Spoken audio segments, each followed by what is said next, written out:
ನೆಲಮಂಗಲ ತಾಲೂಕು ಕಚೇರಿಯಲ್ಲಿ ನಾಳೆ ಜನಸ್ಪಂದನ ಸಭೆ.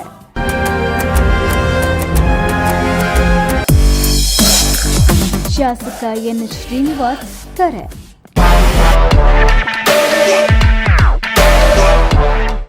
ತಾಲೂಕಿನ ಸಾರ್ವಜನಿಕರ ಕುಂದುಕೊರತೆಗಳನ್ನು ಆಲಿಸಲು ಮತ್ತು ಅಹವಾಲುಗಳನ್ನು ಸ್ವೀಕರಿಸಲು ನೆಲಮಂಗಲ ತಾಲೂಕು ಕಚೇರಿಯಲ್ಲಿ ನಾಳೆ ಅಂದರೆ ಡಿಸೆಂಬರ್ 4, 2025 ಗುರುವಾರದಂದು ಜನಸ್ಪಂದನ ಸಭೆಯನ್ನು ಹಮ್ಮಿಕೊಳ್ಳಲಾಗಿದೆ.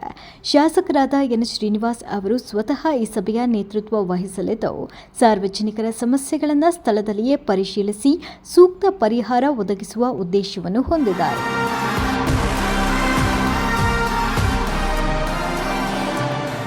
ತಾಲೂಕಿನ ಜನರು ತಮ್ಮ ವೈಯಕ್ತಿಕ ಅಥವಾ ಸಾರ್ವಜನಿಕ ಸಮಸ್ಯೆಗಳು, ಮೂಲಭೂತ ಸೌಕರ್ಯಗಳ ಕೊರತೆ, ವಿವಿಧ ಯೋಜನೆಗಳ ಕುರಿತು ಅಹವಾಲುಗಳು ಸೇರಿದಂತೆ ಯಾವುದೇ ಕುಂದು ಕೊರತೆಗಳಿದ್ದರೂ ಈ ಸಭೆಯಲ್ಲಿ ನೇರವಾಗಿ ಶಾಸಕರಿಗೆ ಸಲ್ಲಿಸಬಹುದಾಗಿದೆ.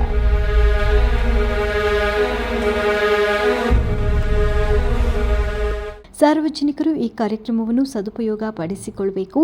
ಯಾವುದೇ ಹಿಂಜರಿಕೆ ಇಲ್ಲದೆ ಆಗಮಿಸಿ ತಮ್ಮ ಸಮಸ್ಯೆಗಳನ್ನು ನನ್ನ ಗಮನಕ್ಕೆ ತಂದು ಪರಿಹಾರ ಕಂಡುಕೊಳ್ಳಬೇಕು ಅಂತ ಜನಪ್ರಿಯ ಶಾಸಕರಾದ ಎನ್ ಶ್ರೀನಿವಾಸ್ ಅವರು ತಾಲೂಕಿನ ಜನತೆಗೆ ಮನವಿ ಮಾಡಿದ್ದಾರೆ.